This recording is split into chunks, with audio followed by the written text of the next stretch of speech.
Assalamu alaikum, guys. How are you doing? Hope you're doing well.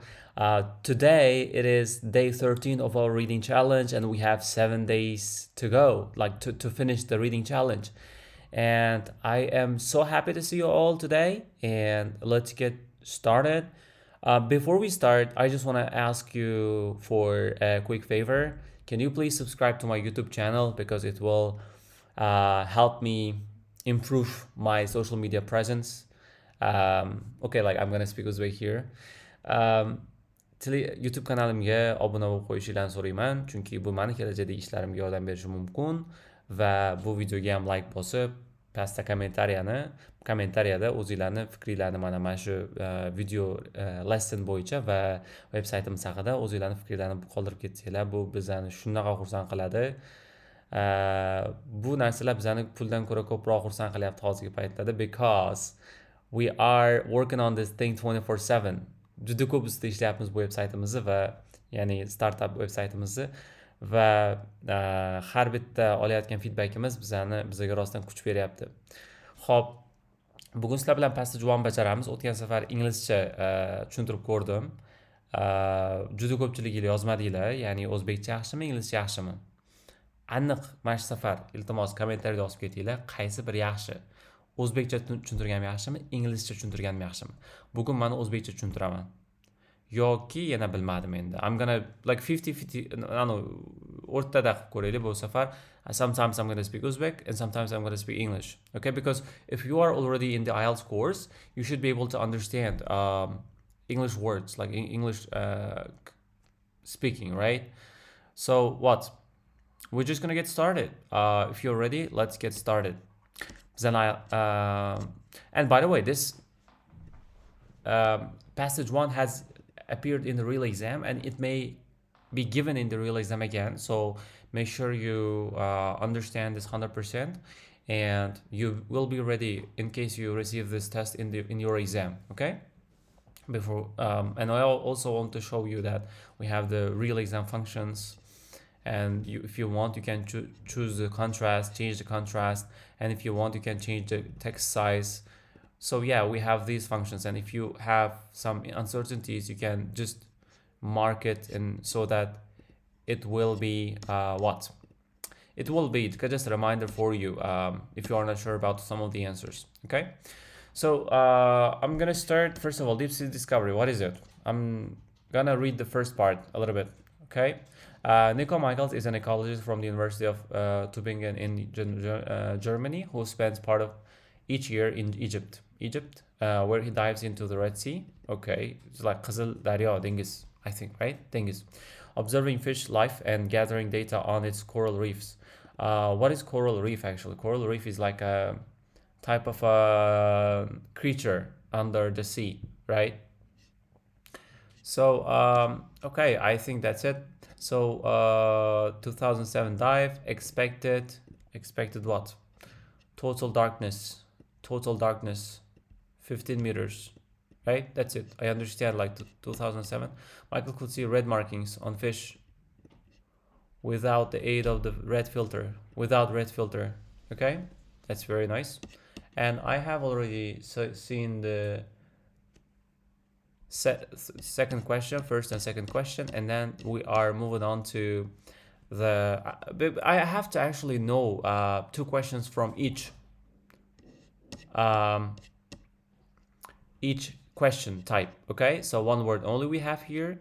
Michael has observed 50 fish, okay, in total 50 types of fish. And then we have markings mainly near something, okay, 50 types of fish. So, okay, in September 2007, he decided to find out how far red light could penetrate the ocean depth. I think penetrate is like kirib o'tishi, right? Penetrate, go through, go into or go through. Ocean depth ga qanchalik kirib boradi. Seawater absorbs different colors at different depth.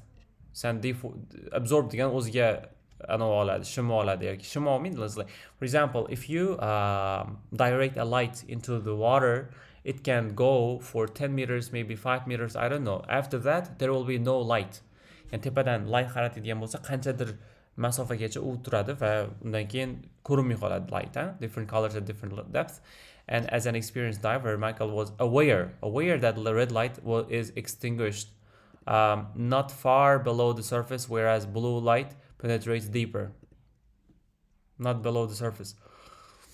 Was aware, expected to encounter total depth at about 50 meters. 50 meters kelmadiku, lekin shunaqaroq. So to find out the depth at which the red disappeared in this particular ocean, however, he attached a special plastic filter to dive his mask, which was designed to block out all colors except red. Then he began to descend. In theory, once he reached 50 meters, he should have been plunged into darkness. Teoriya bo'yicha deyapti. Teoriya bo'yicha 15 metrga yetganda uni plunged degani cho'mgan degani, ya'ni cho'kkan degani, ya'ni qorong'ulikka kirib ketish kerak edi. Instead, something totally unexpected happened. So I think this is true because kutganda u total darkness bo'lishi 15 metrda, right? Mana mana shu yerdagi aware deyapti. Mana aware is like expected, right?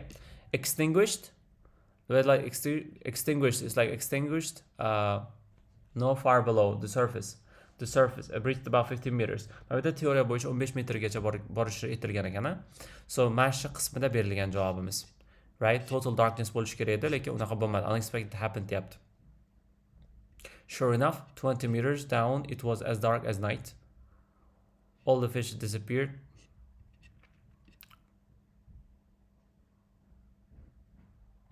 Yeah, this question seems a little bit confusing though.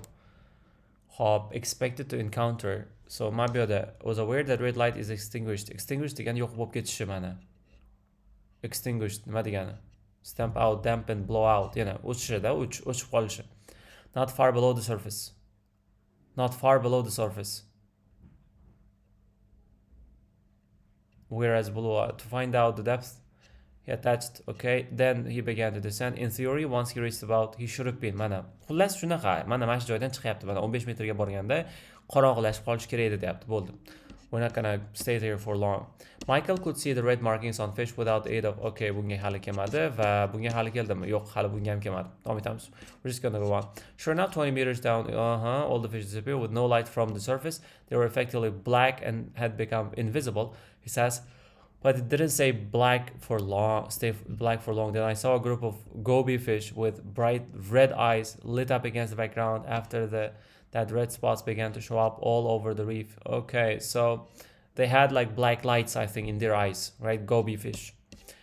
Even with the red filter removed, even they don't have red filter, Michaels could pick them out without much trouble once his eyes grew accustomed to the gloom. So look at this one. Red could see the red markings on fish without the aid of the red filter. I think so. So red filter was removed, but Michael still could see them without the aid of the red filter. So it is true, right? Could see. Yes, he was able to see it. Once divers had assumed, other divers assumed they would see fish with red markings. They would see fish with red markers. All the fish with red markings that Michael found during his came from all the fish with red markings came from the Red Sea. Okay.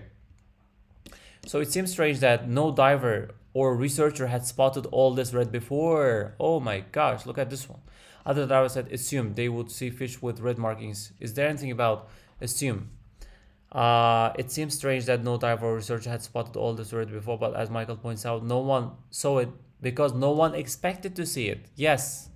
No one expected, so they assumed that no one expected are totally opposite, so it's false.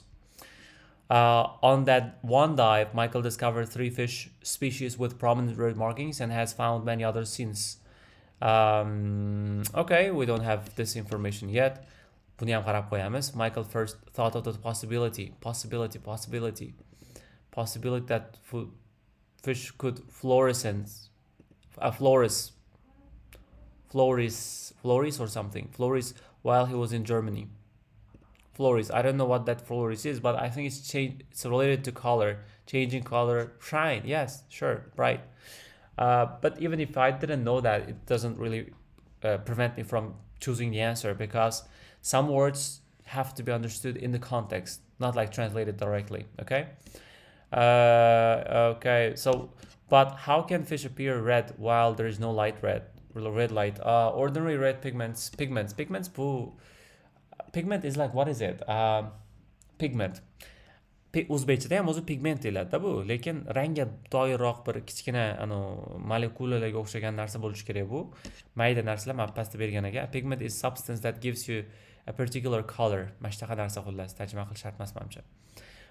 Look red because they reflect while reflect red light while absorbing all other wavelengths. Okay, at 20 meters down, there had to be some other explanation for the red Michael was seeing. He suspected fluorescence.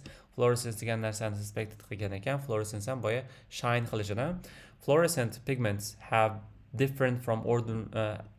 behave differently from ordinary ones. They receive incoming light of one wavelength. Blue also emit light of a longer wavelength. In this case, red. Blue ham o'zidan qizil tarqatadi deyapti. On the red in the Red Sea during any daytime, the most likely explanation was that the predominantly blue and triggered the emission of fluorescent red in. Yo, bu hali kelmadi lekin to'g'risi. Red Sea hali kelmadi menimcha. So uncertain as to what creates. Oh my gosh, mana bu yerda lekin remains uncertain degan o'sha keyingi javob ham chiqib ketibdi. Mana qaranglar, e'tiborli bo'lish kerak-da. So this I think is it's bulardan chiqib ketdimi shunda, o'tdimi yo? Germany kelmadi hali lekin. Endi keladi menimcha bu yerda, right? So what creates fluorescence? Okay. Hop, davom etamiz. With only a week left in Germany, lacking the equipment to confirm that the fish was fluorescent, Michael photographed as many of them as he could. Okay. Red markings that Michael found during his diving expeditions came from the Red Sea. Michael, okay, then once back in, he bought an assortment of tropical fish and installed them in his lab. Here he confirmed that the fish indeed flourish. In most of the fish he looked at, I think there is nothing about the Red Sea. Hammasi Red Seadan keldi yoki kelmadi degan narsani ko'rmadim men to'g'risi. So not given, which was not given here. I don't see that. Germany o'tib ketdi уже. First thought of the possibility that while he was in Germany the payti. Once back in, then when he bought an assortment of, okay, installed them in here, confirmed deyapti qaranglar. Confirmed degani thought of the possibility degani while he was in Germany. I think first thought lekin first thought deyapti, first. So Egyptda bir hafta qolganda equipment to confirm that the fish was fluorescent. Michael photographed as many.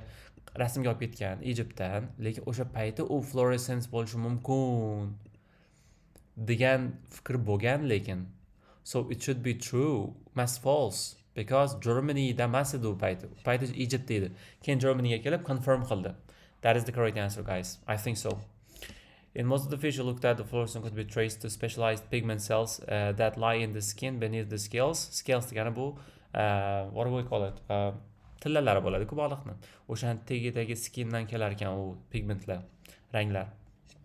These cells contain guanine crystals which scatter light to give fish their silvery sheen. Sizlar baliqlar yaltirab turadi-ku, qorong'ida ham. O'shani aytyapti. Michael's uncertain what creates fluorescence in fish. Confirmed that indeed fluorescence in most of the fish looked at. Fluorescence could be traced to specialized pigment cells. These cells, okay. However, Michael says they are not still sure exactly what is fluorescing. Fluorescing. Okay, so it is true. Remains uncertain is not sure exactly. Chunki nima u fluorescing qilayotganini hali ham bilmadi ular. Demak, true bo'ldi bu. So that's it, I think, guys. I hope we got the correct answers. Qaysidirni e'tiborsiz olmagan bo'lmasam, they should be correct. So now bu yoqqa o'tyapmiz. Intrigued began a systematic research for red fluorescence in reef fish. He and his colleagues have identified 50 species. Okay, the most common markings tend to be on the body towards the head. Okay, this is the correct answer for this one. near the head, right? Mana markings tend to be on the body towards the degani endi yonida nearga paraphrase bo'ladi. Some of the Michael's beliefs that are red fluorescence is specifically for what kind of purposes? Some kind of purposes. Okay, feel like some animals use fluorescence to keep something away. Keep something away. Gobbies haqida gap ketyapti. Okay, o'sha yoqqa chiqib bora olamiz. Lesser extent around the eyes. Lesser, kamroq bo'ladi ko'z yonida. Mainly degani edi mana bu yerda on the body. The most common degani mainly ham paraphrase bo'lar ekan mana. Hop to Michaels, the distribution of these markings is one of the strongest indications that the red fluorescence has a very particular function. Communication with other members of the species. According to several recent studies, a whole range of animals employ as a natural highlighter to boost the visibility of body parts they use to signal, for example, the word of enemies. It's specifically for what kind of purposes? What kind of purposes? Has a very particular function. I think that's it. Communication purposes. It should be that, right? Strongest indication, specifically used for, has a very particular function degani bu specifically used for ga to'g'ri keladi. Communication with other members of the species. Bo'ldi, mana shu javob bo'ladi. Keep something away ga mana bu to'gri keladi. Range of employ, okay, visibility, word of degani keep away deganga paraphrase bo'ladi. Enemies is the correct answer. Right? Enemies. Keep enemies away. Use deganga nima paraphrase bo'ladi? Mana bu yerda employ to'g'ri keladi mana. Use, employ, keep away, word off. Mana, word off. Right? In ray fish, the red tends to be confined. Okay, bu yerda qarab qo'yamiz. Red fluorescence to show their what? Nimadan ko'rsatishga. There are variations, farqi bor in the markings of fish among those which are very similar. Among those what? Which are very similar. Okay. So markings serve a similar function, but instead of highlighting using color, the fluorescence gives the fish a color that otherwise wouldn't exist. For example, fish commonly use eye rings to signal that they are present, and direction of gaze show their presence. And Michael suspected the red-eyed gobbies used signals to indicate their location and keep their groups together. Show their location. Indicate bilan show paraphrase bo'ladi. That's it. Mana gobbies ko'rdinglar. Hop, other benefits ko'tyapmiz. Mana oxiriga kelibdi. Fish cannot easily be near backgrounds of what? Cannot easily be near backgrounds of something which go off a red light. Ability to see red amongst fish. The only fish prone to have this ability is the what? Hop, the red light or a sword doesn't travel far through water, which suggests signals tend to be private, seen only by nearby fish of the right species. There are lines of evidence support this, says Michael, and closely related species don't have completely identical markings, which suggests that they might be important in spatial recognition. Near backgrounds of what? Backgrounds. Private, right species. Hali bu joy kelmadi yoki red light. Through water only by nearby fish of the right species. Okay, Michael suspects red fluorescence has an important role for some reef fish, helping them blend in. During his first dive with red filter, he noticed corals grow a dark but faint red too against this irregular red background. Backgrounds of what? Irregular fish that glows red all over would be hard to distinguish. More compelling for Michael is the case of scorpion fish, which lies perfect until food swims past and which it then sucks it. Corals. He noticed corals glow a dark but faint red too.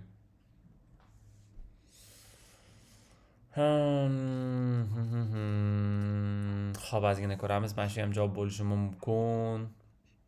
Mana shu joyda men ko'pincha note ishlataman. Masalan, 12 deb ketaman prosto. 12 might be here. Prosto bosib qo'yaman. Mana shunaqa ko'k turadi, keyin kelib bossangiz yana shu joy chiqadi. Xo'p. There are various markings of fish among those which are very similar. Similarity haqida gap keldi menimcha mana bu yerda. Similar function suggesting these markings. Signals are tended to be private, seen only by near fish of the right species. There are lines of evidence. Okay, identical markings. And related species don't have the markings of fish among those what?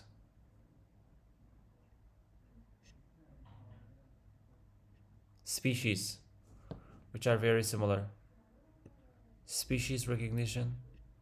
Related species. Closely related. Ma bu yerda close related species degani bu very similar ga paraphrase bo'ladi. Species should be correct answer here. Mana. Species which are very similar. Closely related paraphrase bo'ladi. So what is the question I saying? Variations degan xilma-xillik bor markingda among those species. Shu turlarning orasida bir-biriga juda ham yaqin bo'lgan turlarning orasida lekin variations bor.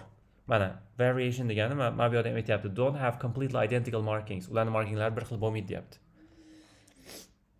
Okay. Hop, 13 ko'ramiz mana bu yerda. Yet if read any part in fish like by fish that live in a world dominated by glue have eyes tuned to okay, and most marine fish that have been studied are thought incapable of reading seeing red. One exception is seahorse. Mana. Exception degani o'zi the only fish deganga paraphrase bo'ladi. Ability to see. Eyes are sensitive to red. Redni ko'ra oladi ular. Hop, ya'ni mana bu yerda qaranglar. Fish cannot be seen near the backgrounds of something which give a red light. Corals grow a dark but faint red too deyapti-ku. Mana bu degani give off a red light degani. First time with red filter he noticed corals. And against this irregular red background, mana shu red background ga qarshi a fish that glows red all over would be hard to distinguish va uni orqasidan ko'rish qiyin bo'ladi, farqlash qiyin bo'ladi. Mana shu cannot be easily seen degani hard to distinguish ga paraphrase bo'ladi. Demak, coralni olar ekanmiz. Mana, bo'ldi. I think we are done here. I hope we got all of them correct because it's passage 1 and it shouldn't be that hard. I mean, it's medium. I wouldn't say it's too easy. Surely there are some words that you may not know, that I may not know, although I understood everything. There may be some questions that are really tricky. Or something that I may have not paid attention much. All the fish with red markings. Okay, expeditions came from Red Sea. Bu aniq berilmagandi. Flores while he was in Egypt. It remains uncertain. True. Had enemies communication location species corals. So let's just check. Hop, before we check guys, qolgan reading challenge kunlarini ham ko'rib boringlar albatta. Biza sizlar uchun xudo xolasa listening qismini ham qo'shyapmiz mana shu hafta. Hozir bugun 23-noyabr mana va xudo xolasa kelayotgan hafta bu degan noyabr oxirigacha mana bir hafta davomida sizlarga listeningni ham berishni boshlaymiz. Listening ham exam bilan birga bir bo'ladi. One more thing, shu hafta kelayotgan haftada biza reading passagelarni 100 tasini premium userlarimiz uchun bermoqchimiz. Premium juda ham arzon bo'ladi va premium agar sotmoqchi bo'lganlar bo'lsa, tayyor turinglar. Bular bilan rostdan ham hammasini bajarib chiqadigan bo'lsangiz, albatta imtihonda qaysidir biri tushib qolishi mumkin. Agar tushmagan taqdirda ham sizda imtihon bilan birga bir veb-saytda qilingan birga bir qiyinchilikdagi testlarni bajarib siz shunaqa analyze qila olasiz. Okay? Xo'p, bo'lmasam tekshiramiz. Bismillah. I hope I got all of them correct. We did it guys. Va albatta bajarib bo'lgandan keyin feedbacklarni ham juda ham appreciate qilamiz guys. Albatta feedbacklarni qoldirib ketinglar. Biz buni keyin asosiy veb-saytimizni birinchi page'iga chiqarib qo'yamiz. Va yana bitta narsani tushuntirib o'taman sizlarga. Undan oldin agar oramizda saxiy boylar bo'ladigan bo'lsa, don't hesitate to donate for us because we are making most of the features available for free. Va bu narsa bizani projektimizni support qilishi mumkin. Hop, review testga o'tadigan bo'lsak, mana bu yerda review test qila olamiz. Buni ham biz sizlar uchun qilganmiz. Qaranglar. Mana shunaqa ochganda qarasa, qaysidir xato bo'lsa, birinchi o'zingiz to'g'ri qarab ko'ra olasiz. Birinchi o'zingiz tekshira olasiz masalan. Birinchi o'zingiz tekshirib chiqa olasiz bu atrofni. Highlight yo'q, highlight kerak emas. Faqat ko'rib chiqasiz. Va qaysidirlarni o'zingiz analyze qila olmasangiz, mana bu yerda mana show correct answer degan qismi bor. Mana, ko'rdinglarmi? va mana shu bilasizlar, masalan 12 javobi mana shu yerda ekan. Boya 12 da sal o'ylanib qoldik. Xo'p, mana bu yerda bergan ekan. Mana bu yerda passage fragment, right? So 12 ni javobi mana bu yerda chiqqan mana. During his first time with red filter, he noticed corals. Mana bu yerda explanation. No, explanation. Mana bu yerda explanation.